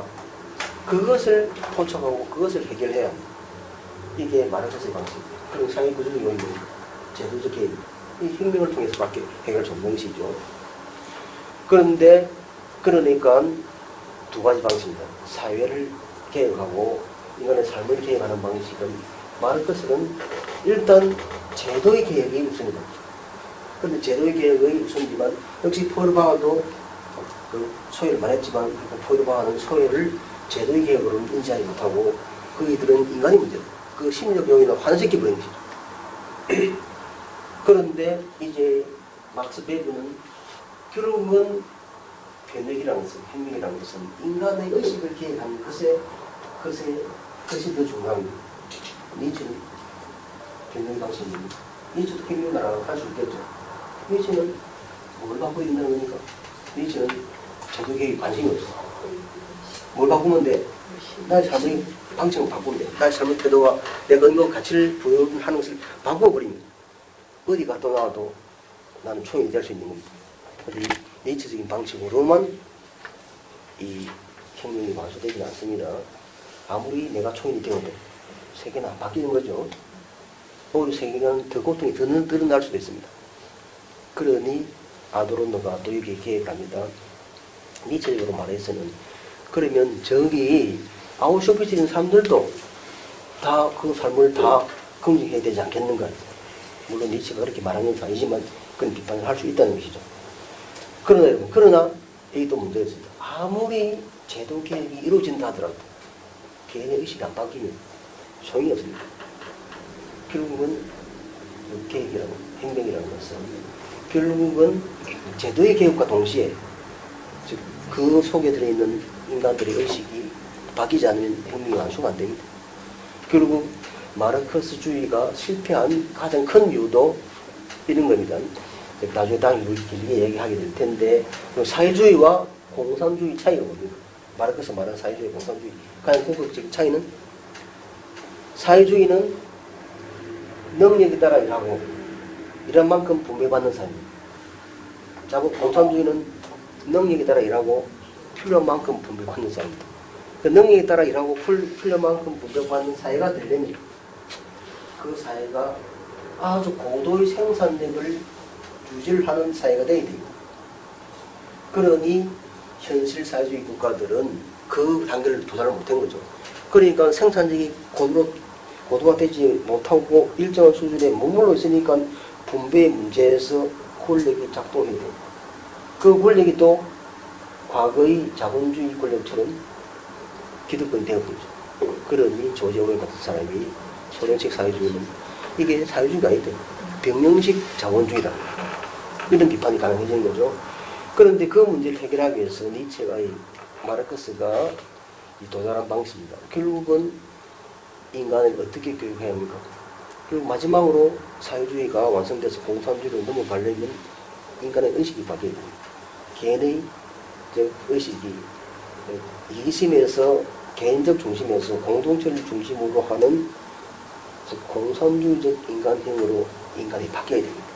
이렇게 되어야만 혁명이 완수되는 것이죠. 그런데 이 마르크스는 그런 측면에서 아주 순진한 생각을 한 거죠.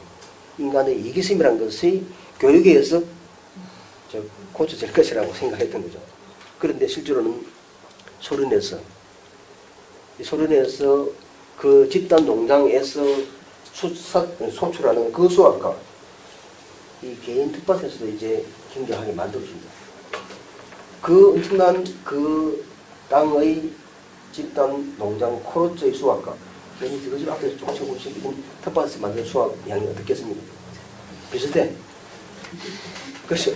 그러니까 이게 인간의 이기심이라는 이 문제들을 이 마르크스는 너무나 쉽게 그것을 근본적인 사회 토대로 삼지 않고 단지 교육을 통해서 극복될 수 있으리라 생각합니다. 여기에 마르크스 신발이 할 수 있는 그렇죠. 주객이 완전히 없어야 되는 그렇죠. 인간의 심한 이걸까 이렇게 교육시킬 수 있을지도 모르겠습니다. 아주 어려운 그런 문제를 마르크스는 어쩌면 너무 쉽게 생각한 것인지도 모르죠. 그러면서 또 마르크스는 이것을 엮어서 또 어떤 생각을 하냐면 결국 이 소외라는 것은 이 마르크스는 노동의 소외인데 그런데 이 마르크스가 꿈꾸는 것이 이 소외된 노동을 극복하기 위해서 인간이 가야 할 교육의 방식은 이른바 정교조 선생님도 말씀하시는 전면적 인간교육입니다. 왜냐하면 이제 이 분업화된 이런 사회에서 전문적 지식을 가진 이러한 노동으로만으로는 인간이 이 이 인간의 소외를 극복할 수 없다. 그러니까 이제 생산력이 더불어 발달한 그 사회에 가면 이제 한 개인은 어떨 경우에는 학교에서 가르치기도 하다가 시골에 가서 농부도 해보고 공연을 해보고 이렇게 여러 형의 이 노동들을 순환하면서 하는 그런 방식으로 인간을 교육해야 돼. 전면적 인간 교육입니다. 이 전면적 인간 교육이 이게 바로 실제로 이 한국의 이 진보주의자들인 여기 앉아계신 여러분, 이게 앉아 몇몇 계시는 이 정교 선생님들이 제안했던 방식입니다. 이 전면적 인간 교육이 소련에서 레닌의 취하에서는 종합기술교육으로 바뀝니다. 종합기술교육은 이제 이 기술자를 만들더라도 개별적인 이런 전문적인 기술만 하지 말고 다양한 자연과학 분야에서 다양한 기술들 동시에 습득하게 만들자. 그래야 형용화된 전문적인 지식만 가진 그런 인간이 아니라 자연과학과 사회과학, 인문과학 전체 포괄적인 지식을 두루두루 가진 그런 인간을 길어자. 이게 레닌의 아내 크루스카야가 주창했던 종합기술교육입니다. 이게 성공했겠습니까? 실패했겠습니까? 실패했죠. 왜냐하면 소련 사회주의가 건설되고 나서 이제 빨리 생산력을 발전시키고 자본주의 체제와 경쟁해야 됩니다. 이렇게 종합기술교육을 하려는 시간이 너무 걸리고 사회적 비용이 너무 많이 들겠죠. 그래 손쉬운 방식으로 바로 전문적 기술을 막 양산합니다. 스탈린이 집권하면서 종합기술교육이 포기되어버립니다. 그래서 오히려 이 소련의 사회주의는 자본주의와 유사한 방식으로 교육도 이렇게 가버린 것이죠. 자, 그렇지만 이제 다시 돌아온다면 결국은 이 문제 같습니다. 결국 인간을 어떻게 개혁할 것인가? 결국은 이것을 제도를 우선시킬 것인지 제도가 그렇게 바뀐다 하더라고요. 그 인간이 바뀌지 않으니 그 제도 개선은 아무런 그런 문제가 안 되겠죠. 그러니까 똑같은 상황이라도 어떤 사람은 자살하고 어떤 사람은 자살하지 않죠. 그러니까 결국은 우리 흔히 이런 말을 하지 않습니까? 예를 들어서 이 가난한 자 또는 이 사회에서 사회적 약자의 죽음, 자살은 사회 책임인가 개인의 책임인가 이렇게 물어보지 않습니까? 사회 책임이라고 개인 책임이다. 왜냐하면 모든 고통스러운 사람은 사회적 약자가 다 자살하지 않으니까. 그러니까 결국은 우리가 사회 책임으로 문제를 삼으면서 끊임없이 사회 제도적 계획을 해야 하지만 그것만으로 모든 문제가 해결되지 않는다. 그러니 니체적인 사고방식도 중요하고 니체의 사고방식과 유사한 막스 베버가 말하는 의식의 계획도 중요합니다. 이것이 동시에 이루어지지 않으면 실제로 생명은 성공하지 못한다고 봐야 되는 것이겠죠. 자, 그런데 이제 다시 돌아오겠습니다. 이 모순의 문제입니다. 그런데 이 기계적 유물론이 다시 최초의 충격이나 또는 최초의 충격이라니까 결국은 신이겠죠. 또는 제일 원인 이런 문제로 환원되어 버립니다. 또는 부동의 동작 이런 문제로 환원되어 버리니 결국은 이 기계적 유물론은 근원적으로 이 세계 바깥에서 이 세계를 움직이게 한 가장 근원적인 존재를 다시 인정할 수밖에 없는 한계를 가지고 있었다는 것이죠. 그러면 이것을 극복할 수 있는 이 방안이 무엇인가? 세계는 처음부터 그냥 운동을 하고 있었던 거예요. 어떤 최초의 원인이 있어서 세계에 움직인 것이 아니라 그 내부의 모순에 의해서 처음으로 그냥 움직이고 있었다는 거예요. 이것을 설명하는 이 방식이다. 그럼 이 도대체 모순이란 무엇인가? 이게 어려운 문제인데 일단 우리가 세계를 이해하는 두 가지 방식입니다. 우리 저번에 잠시 이야기했지만 여기까지 오늘 다루신 그걸 한번 펴보시겠습니까? 세 번째 받은 3강에 있는 3페이지 여기에 형식 논리학과 변정법적 논리학의 핵심 내용들 찍어두었습니다. 그리고 여기에 두 번째 받으신 3페이지에 헤라클레이토스가 나오죠. 그리고 여기에 3페이지에 두 번째 받은 3페이지에 파르멘데스가 나옵니다. 네. 그런데 세계를 이해하는 두 가지 방식이 우리 그때 이렇게 이야기했죠. 일단 세계를 이해하는 두 가지 세계관, 형이상학적 세계관, 변정법적 세계관이다죠.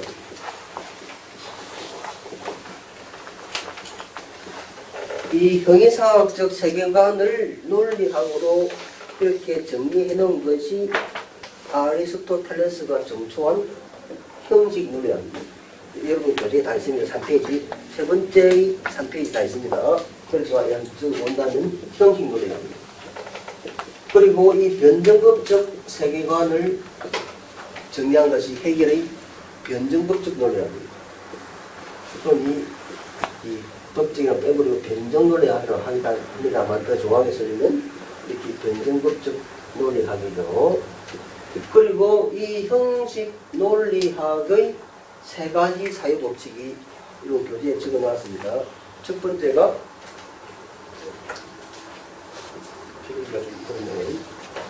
이걸 지워버리고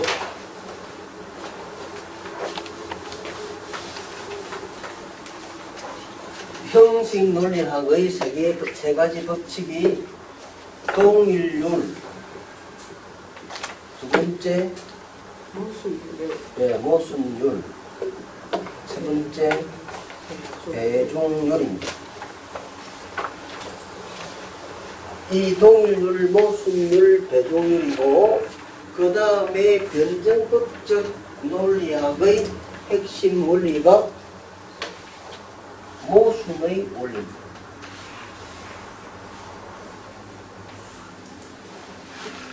그런데 전에 말씀드린 것처럼 원래 형이상학이라는 용어는 아리스토텔레스의 철학을 거의 제자들이 아리스토텔레스의 방대한 철학을 거의 제자들이 정리를 하면서 피직, 물리학이 뒤에 놓는 학문이다 해서 그가 아리스토텔레스가 제1철학이라 부른 것을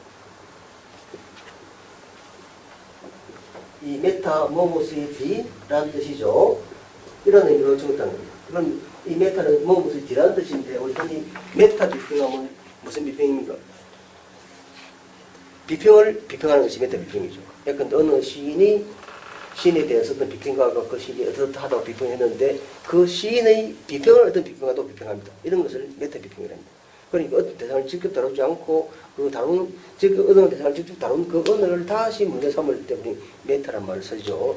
그러니까 이 메타란 말이 원래 그래서 모모스의 뒤라는 뜻인데 이 메타 피직은 형이상의 말뜻 그대로는 형이상의 뒤라는 뜻인데 이 메타 피직에서 그가 제1철학의 문제를 다룬 겁니다.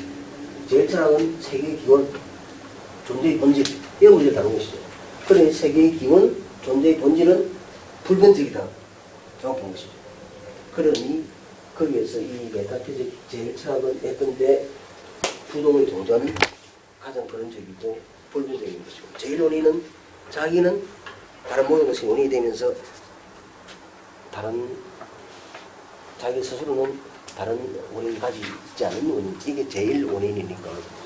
그러니까 이 형사학적 세계관은 결국은 세계의 참된 모습이 고정, 불변, 정지에 있다라는 이러한 관점이 되죠. 고정, 불변, 정지다. 그리고 변정법적 논리랑 반대로 변정법 세계관은 세계 참된 모습이 운동, 변화, 발전에 있다라고 보는 것입니다.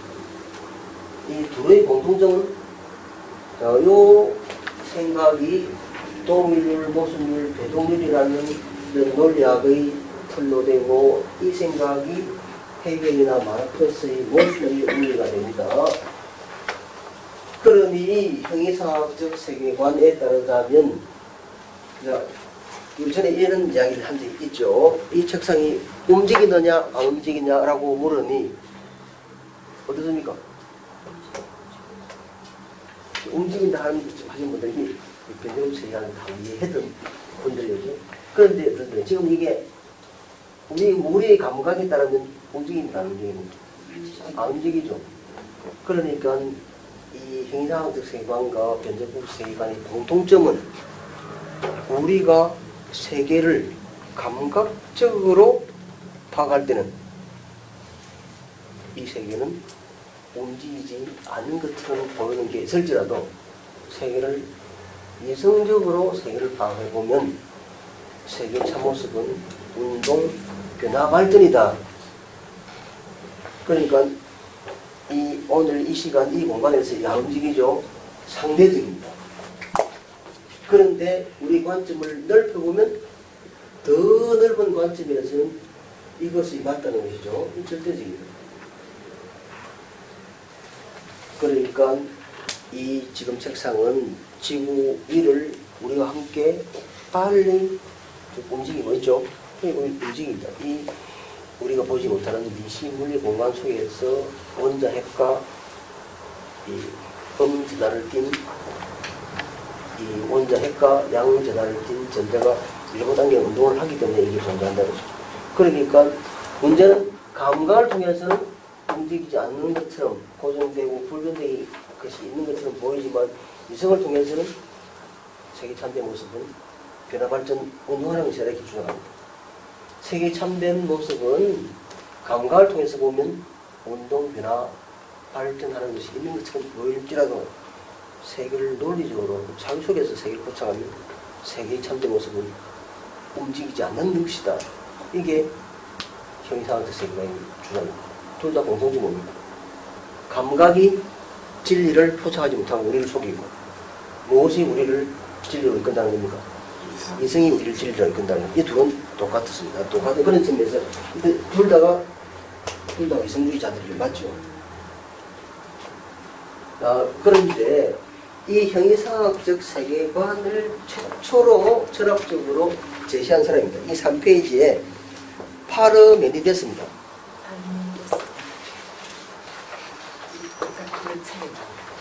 그 책이 나옵니다. 수 없는 존재의 가벼움의 대단하시네요. 이 파르메니데스 3페이지 보시면 자, 파르메니데스의 주장은 있는 것은 있고 없는 것은 없답니다. 무슨 비대지 신나라 과목 같은 소리 하고 있죠. 이해가 잘 안 되는 이야기 합니다. 그런데 그가 말하고자 하는 바는 생성, 변화는 거짓이라는 이야기입니다. 자, 원래 이걸 보지 않고 말을 해보자면 자, 우리가 생각한다고 하는 것에 요구되는 것, 즉 원래 없는 것은 어떻게 다른 이야기입니까? 원래 만약에 이 책상이 없었다면 책상에 대해서 생각할 수 없는 거죠. 우리가 지금 사유를 할 수 있었다면 그건 원래 있었다는 거죠. 그러니까 없는 것은 사유할 수조차 없었던 것이죠. 그러니까 그것은 있는 것은 원래 있었던 것입니다. 없는 것은 원래 없는 겁니다. 그래서 있는 것은 있고 없는 것은 없는 거죠. 그러니 있는 것이 없어지거나 없는 것이 다시 있게 되거나 이것은 실제로 지금 이것이 변화한다 해도 이거 막 변해갑니다. 변화한다는 것이 있는 겁니까 없는 겁니까? 변해가도 있는 거죠. 원래 있는 것이었어요. 그런데 이게 없어졌다면 없으면 원래 없었던 겁니다. 그러니 없었던 것은 원래 없었던 것이고 있는 것은 원래 있었던 것이기 때문에 이것을 변화, 생성 이렇게 보는 것은 다 엉터리다. 사유를 잘못한 때문이라는 것이죠. 그러니 있는 것은 있고 없는 것은 없답니다. 그래서 자 4페이지입니다. 그러니까 없는 것을 4페이지 최고 왼쪽 위에입니다. 없는 것을 생각하는 것은 무의미하다. 그 다음 있는 것을 생각하면서 있는 것이 그 무엇으로부터 생겨났다고 말하면 생겨나기 이전에는 있는 것은 없었던 것이겠죠. 따라서 있는 것은 생기지도 끝나지도 않지요. 그래서 있는 것은 언제나 있다. 존재하는 것은 항상 존재한다. 이게 그가 생각하는 방식입니다. 그런데 이 생각의 정면으로 대입된 사람이 실제로 헤라클레이토스입니다. 헤라클레이토스는 판타레이라 해서 만물은 유전한다. 만물은 그런다. 헤라클레이토스입니다. 이 헤라클레이토스의 이 생각이 바로 판타레이입니다. 이 만물은 흐른다, 유전한다. 그런데 지금 내가 그래서 그가 뭐랍니까? 우리는 같은 강물에 두 번 들어갈 수 없다. 내가 지금 강물에 들어가서 발에 물을 다 담갔습니다. 그래서 다시 나와서 발을 뺐습니다. 그리고 조금 있다가 다시 그 똑같은 장소에 딱 발을 담갔습니다. 그러면 내 발을 스쳐간 물은 같은 물입니까? 다른 물입니까? 다른 물이겠죠. 그러니까 이 세계에서 그냥 그 자체로 동일성을 유지하고 있는 것은 없다는 것이죠. 이게 그래서 이 판타레이 헤라클레이토스는 변증법적 세계관을 고대의 변증법적 세계관의 대표자이고 파르메니데스는 고대의 형이상학적 세계관의 대표자입니다. 그런데 있는 것은 있고 없는 것은 없다라는 이 파르메니데스의 이 사고를 더 쉽게 설명하려고 시도한 이 고대의 철학자가 바로 제논입니다. 이 제논이 세가이 말한 제논의 역설입니다. 제논의 역설도 아마 거기에 나와 있겠죠. 4페이지입니다. 자, 크게 제논이 말하는 것은 성분의 첫 번째 성분의 무한분할입니다. 자, 우리가 지금 여기에 A라는 지점에 있습니다. A라는 지점에 있는 자가 B라는 지점에 관련합니다.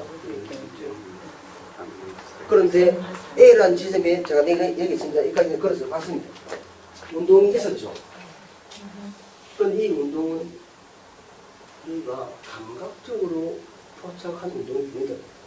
운동이라는 것을 감각적으로 포착하지 말고 사회를 통해서 한번 다시 운동이라 한번 따져보잖아요.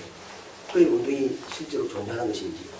사회를 통해서 운동을 본다면 A에서 B로 가려는 자는 그 중간 지점인 C를 거쳐야 돼요. 또 C를 거치는 자는 그 중간 지점인 D를 거쳐야 돼요. 또 D를 가려는 자는 그 중간 지점인 F를 거쳐야 되겠죠. 이렇게 해서 이 사유를 계속 진행해 나가다 보면 결국 B로 가려는 자는 가지도 못하고 출발 중에 무너지는 거죠.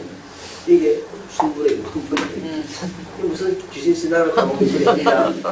이게 그래서 이 얘들을 이 제논을 대표적인 소피스트라고 소피스트를 궤변론자라고 이렇게 말했습니다. 근데 이 궤변론자라는 뜻이 아니라 소피스트는 현명한 현재라는 뜻입니다. 이 제논의 이런 역설에 많은 당시 철학자들이 덤벼서 도전해봤지만 제논을 이길 수 없었던 거죠. 두 번째 뭡니까? 아킬레스와 거북이의 경주입니다. 아킬레스와 거북이의 경주는 어떤 겁니까? 거북이가 여기 있고 이제 이 출발선에 아킬레오스가 있습니다. 여기에 아킬레스가 있는 지점을 A, 이걸 B라 하고 거북이가 아킬레스를 경주를 하는데 만약에 아킬레스가 거북이보다 뒤에 있고 거북이가 아킬레스보다 조금이라도 앞에 나가 있다면 이제 아킬레스가 거북이에 있는 B 지점으로 갑니다. 그런데 거북이 가만히 있습니까? 조금이라도 갑니까? 조금이라도 조금 가겠죠. 그 뜰에서 다시 아킬레스가 이쪽으로 가면 그 무기는 또 가고, 그렇게 해서 두 거리는 무한히 좁혀질지라도 아킬레스는 그 무기를 영원히 초월할 수 없다. 이게 그 주장입니다. 그 다음에 세 번째, 날아가는 화살. 나는 화살은 정지해 있다. 4번은 하지 않겠습니다. 나는 화살은 정지해 있다는데, 우리가 지금 화살을 쏘아서 내가 지금 관역에다 화살을 갖다 딱 쏘아 넣었습니다. 그런데 이 화살의 운동이라는 것은 나의 감각에 의한 것이 보이는, 만약 이 화살의 운동을 머릿속에서 생각해보죠. 머릿속에 생각해보면 그 화살은 아무리 짧은 시점이라 하더라도 그 짧은 시점을 가정한다면 그 짧은 시점에 그 화살은 특정한 공간을 점유할 수 있겠죠. 그러니까 특정한 공간을 점유하고 있는 무수한 화살만 있을 뿐 날아가는 화살은 없다는, 이게 거의 생각입니다. 맞는 이야기입니다. 틀린 이야기. 맞기도 하고 틀리도 아니고 맞기도 하고 틀리도 하는 이야기인데, 이 거북이와 이 경주에서 수학자들은 이렇게 말합니다. 거북이와 아킬레스가 떨어진 거리, 그리고 아킬레스의 달리는 속도, 거북이 달리는 속도를 우리가 안다면 거북이가 아킬레스의 거북이를 언제 어디서 초월할지 수학적으로 계산할 수 있다. 그러면 이 제논이 그만 오류가 무엇인가? 제논은 어떠한 오류를 보면든가 운동에는 연속적 계기와 불연속적 계기 두 가지가 다 있는데,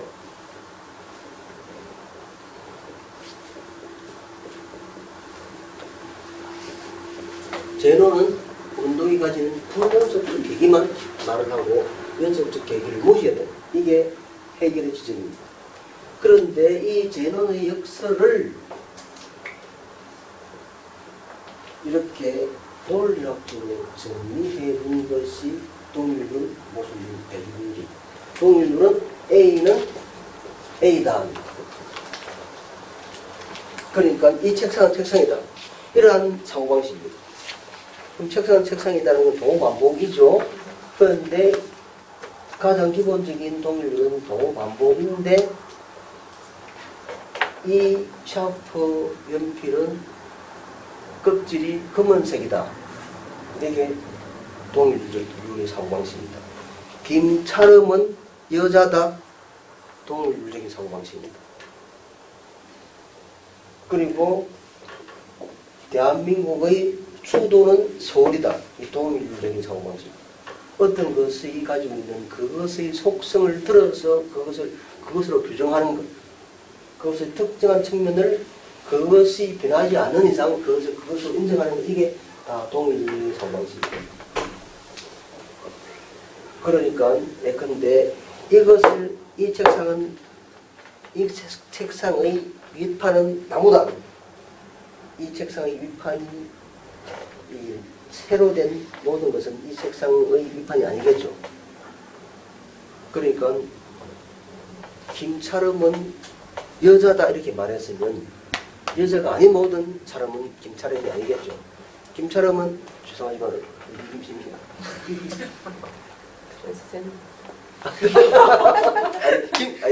제가 성을 부른 게 아니고 저기 본관이 어디냐고.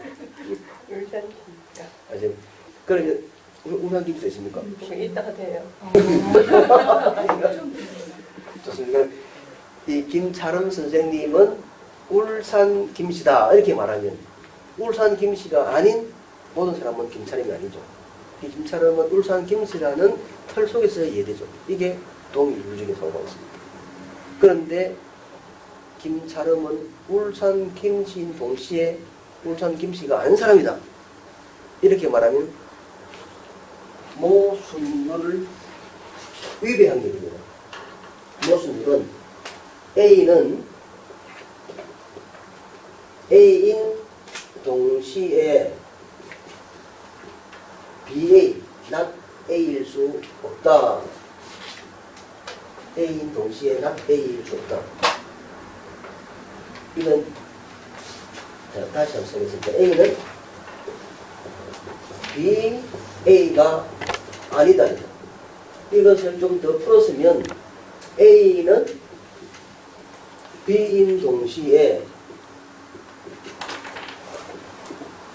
not B, BB일 수 없다. 이것이 모순입니다. 그러니 우리가 김철원 선생님을 이 울산 김씨라고 딱 규정하고 나면 울산 김씨에 아는 자는 김철음이 아니죠. 그러니까 김철음은 울산 김씨가 아닌 자가 아니다. 울산 김씨가 아닌 자 있어는 안 된다는 거죠. 그럼 더 쉽게 하면 자 이제 우리가 트랜스젠더 빼고 남자와 이 간성도 있고 LGBTI, 레즈비언, 이 게이, 트랜스젠더, 그 다음에 바이섹슈얼, 그 다음에 간성, 인터섹슈얼, 이게 LGBTI 말이에요. 그런데 그걸 일단 무시하고 일단 남자의 이 모순 개념을 비남자를 하지 않고 일단 여자라고 가정해 봅시다. 현실은 그렇지 않지만 그렇다면 김철음은 여자다 하는 것은 어느 사고방식입니까? 동일 물리적인 사고방식입니다. 김철음은 비남자가 아니다. 즉 김철음은 비남자가 비여자가 아니다 하면 모순율이죠. 모순율을 지켜줘야 한다는 이야기죠. 그러니까 이걸 다시 말하면 김철음은 여자인 동시에 여자가 아닌 자가 아니다. 즉 여자인 동시에 여자가 아닌 자일 수는 없다. 이렇게 말하면 모순이 됩니다. 그렇다면 모순율은 모순을 보면서는 안 된다는 원리가 되죠. 이 모순율은 무모순의 원리가 됩니다. 사유나 존재에서 모순을 보면서는 안 된다는 원리죠. 모순을 범하게 되면 존재가 있을 수도 없고 그에 대해서 사유도 생겨날 수가 없다는 겁니다.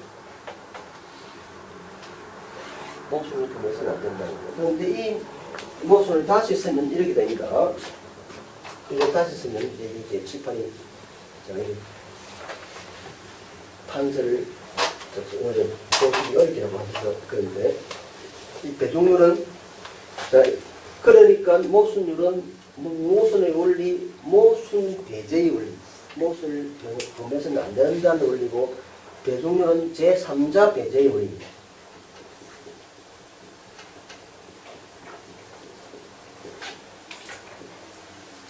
김철음은 오늘 죄송한데 김철음 선생님하고 얘기해서 김철음은 여자다 동일률, 김철음은 비여자가 아니다. 우리가 알고 있는 김철음은 여자이기 때문에 비여자가 아니다는 이야기죠. 김철음 비여자가 아니다. 이게 모순율.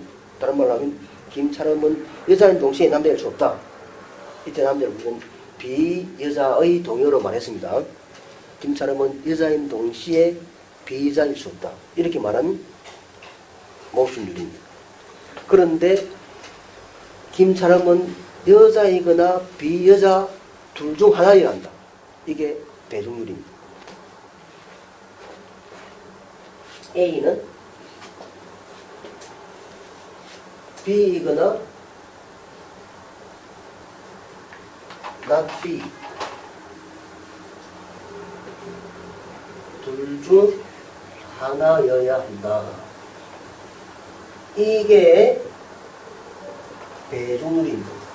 그러니 동일률, 모순율, 배종률을 다시 하나로 탁 말해버리면 가장 중요한 사유법칙은 모순율입니다. 이 다 모순율로 바꿀 수 있죠. 이 세 가지를 다 이 명대 형식을 바꾸게 하면 다 환원시킬 수 있는 가장 중요한 것이 모순율입니다. 모순율을 보면서는 안 된다는 것이죠. 그러니까 우리가 운동을 생각하게 되면 운동은 어떤 것이 그것이 동시에 그것이 아니라는 거죠. 그것이 어떤 것이 것이 동시에 것이 아니다는 것은 모순 범하게 되는 것이죠. 그런 것은 사회적 법칙으로 존재할 수 없다는 거다 이 말이죠. 그런데 이 제논의 역사를 이렇게 비판하는 헤겔이 이제 운동을 말합니다. 그래서 운동이라는 것은 운동하는 물체는 헤겔의 주장입니다. 운동하는 물체는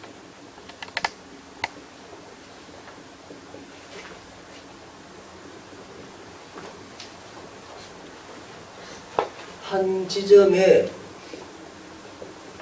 존재하는 동시에 존재하지 않는다. 자, 이것을 헤겔이 밝히는 운동의 이 본성을 밝히는 헤겔의 명제입니다. 그런데 이것을 이렇게 명제로 쓰고 보니 어떤 일이 일어납니까? A는 뭐인 동시에 B인 동시에 BB, not B이다. 이렇게 말해버리는 것이 되죠. 뭐가 됩니까? 모순율을 위배한 것이죠. 모순을 분해서는 안 된다. 모순의 원리, 모순 배제의 원리인데 헤겔이 말하는 운동은 모순을 위배하고 있죠. 모순 분해서입니다. 그렇다면 이렇게 모순을 범한 것이 진리가 될 수 있는가? 이렇게 묻습니다. 그러니 변정법자들은 헤겔 같은 변정법자들은 이것이 형식 논리학의 모순율을 위배했지만 이것은 형식 논리학의 사회 법칙이 존재의 참모습을 드러낸다는 것이 아니라 오히려 이러한 모순된 이 명제를 통해서 운동을 우리가 사용할 때만이 운동의 참모습을 나타낼 수 있다. 운동을 저렇게 명제로 표현하게 되면 그것은 필연적으로 모순율을 위배할 수밖에 없다. 우리 운동을 생각합니다. 여기 한 지점이 있습니다. 여기에 어떤 화살이 공이 날아갑니다. 이게 만약에 운동이 있으려면 그 공 화살은 여기 왔다가 바로 사라져버려야 운동이 있는 것이죠. 그러니까 운동이 있으려면 운동한 물체는 한 지점에 있는 동시에 없어야 된다는 거예요. 이게 운동이다. 이게 운동의 본성이다. 그런 운동의 본성을 명제로 환원해서 적어보니 형식 논리학의 모순율을 위배하더라. 그렇다면 우리는 모순을 어떻게 설명해야 되는가? 자, 이걸 가지고 이제 오랜 철학사에서 오랜 논쟁이 있습니다. 모순이 실제하는가? 모순의 실제성. 동의 형식 논리학은 모순이라는 것은 이 사고의 오류에 불과한 것이고 모순을 범하는 것은 존재할 수가 없다. 모순이 있어서도 안 되고 생각되어서도 안 된다. 이게 모순들이다. 모순 범해서는 안 된다. 그런데 형식 논리학자들이 이렇게 말하면 변덕론자들은 그게 아니고 모순이란 모순만이 존재 참된 모습이다. 그러니 제 세계는 남과 서로 모순이 뭐냐? 그것도 그렇죠. 또는 이제 존재의 생명의 기본 현상은 뭡니까? 신진대사인데 신진대사, 물질대사는 동화와 이화인데 동화와 이화는 모순이다. 동화가 없으면 동화만으로는 생명이 존재할 수 없고 먹은 음식을 소화하고 소화되지 않는 내 몸에 영양분이 안 되는 것은 바깥으로 끄집어내는 배설하는 이화가 있어야 생명이 이루어지고 이것이 이른바 물질대사, 신진대사라는 동화와 이화의 모순이다. 이렇게 말합니다. 그럼 이게 모순이냐 물어봅니다. 저기 형식논리학자들. 그래서 이제 마르크스가 자본주의의 모순은 생산의 사회적 성격과 소유의 사적 성격이다. 이렇게 말합니다. 그리고 이 모순, 기본 모순 엄청 이야기를 합니다. 자, 이제 마르크스가 자본론에서 모순을 말하면서 가장 자본주의 기본 모순, 근본 모순, 생산의 사회적 성질과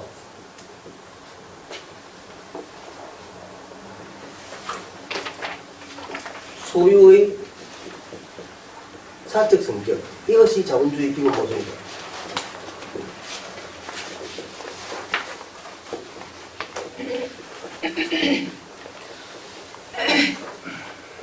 이래 놓으니까 이제 이 형식론학자들이 주장합니다.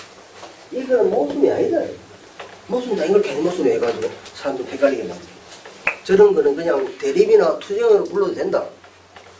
이 괜히 이 변정법자들이 대립이나 갈등 이런 것으로 불러도 될 것을 괜히 모순자 말해서 모순이 실제하는 것처럼 만들었다. 그러니 해결의 변정법은 처음부터 오르다. 칼 포퍼가 그 핵심이 써 있습니다. 그리고 1950년대, 60년대에 동독의 형식 논리학 논쟁이 이걸 가지고 엄청나게 실험합니다. 그리고 1980년대에 이 몇몇 유명한 이 막스주의 이론가들 사이에서 이런 논쟁이 또 일어납니다. 그런데 저것을 정말 모순으로 우리가 써보려면 생산이 사회적 성격을 가지거나 동시에 사회적 성격을 가지지 않는다. 이렇게 말해야 모순을 범한 것이지. 저게 무슨 모순입니까? 저는 모순이 아니라 좀 어려워지죠. 어려워지는데 다음 주에 만납시다. 시간이 다 됐습니다. 근데 이게 이 부분을 해결하지 못하면 자, 이 부분이 그런데 이 논쟁들이 이 동유럽 사회주의가 공개되어 버리면서 변정법이 마르크스가 말하는 것처럼 충분히 개취급돼 버렸죠. 그래서 이 논쟁 자체가 사라져 버렸습니다. 우리가 다시 막스주의 철학을 다시 연구하고 다시 공부하고 이것을 다시 정치하게 논의하려면 이 문제를 다시 이야기하고 우리가 이해하는 모순, 막스주의자들이 말하는 모순, 이것이 어떤 의미에서 대립과 갈등과 같은 것인지 다른 것인지, 아니면 뭐 그런 해결이 말하는 것처럼 모순이 정말 존재하는 것인지, 아니면 형식 논리학자들이 말하는 것처럼 모순이라는 건 존재해서도 안 되고 사유해서 안 되고, 그래서 변정법자들이 말하는 모순이라는 건 진짜 모순이 아니라 갈등이나 대립 또는 사유 대상 한 청년들, 자 이런 겁니다. 자, 요거는 이렇게 하면 김차름 선생님은 엄마다 했습니다. 김차름은 엄마다 하면 동일부리죠. 김차름은 엄마면서 엄마가 아니다 하면 모순을 한 거죠. 그런데 이렇게 말하는 그런데 김차름은 엄마면서 엄마가 아니다 하면 모순율을 범한 것이죠. 그죠? 그러니까 김차름은 엄마면서 엄마가 아니다 하면 해결이 말하는 저 말이죠. 모순을 입에해서 그 명제를 써본 것입니다. 그런데 이 말을 형식 논리학자들, 그들은 김차름은 엄마면서 엄마가 아니다라는 말들, 이 말에 대해서 이렇게 쓸 수 있는 이 명제들은 형식 논리학자들이 모순은 절대적으로 지켜져야 될 법칙이다라고 말하니, 그 말은 김차름은 엄마면서 엄마가 아니다라는 말은 김차름은 집에서는 엄마지만 학교에 가면 또 공부를 배우는 학생이다. 그러니까 김차름은 집에서는 엄마이고 학교에서는 학생이다. 이러한 말들을 그냥 한 명제로 갖다 붙여놓은 것이다. 그러니 김차름은 엄마면서 엄마가 아니다는 것은 그 한 존재가 가지고 있는 여러 다른 속성을 한 명제로 이렇게 표현하다 보니 생겨난 공유다.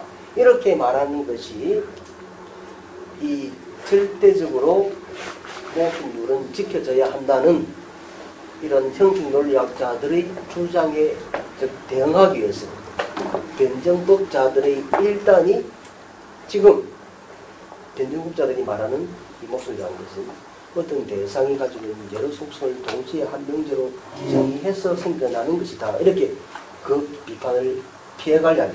근데 그 피해가려는 그 비판은 무엇이 됩니까? 역설적으로 형식논리학이 말하는 모순율의 절대성을 인정하는 게 되거든요.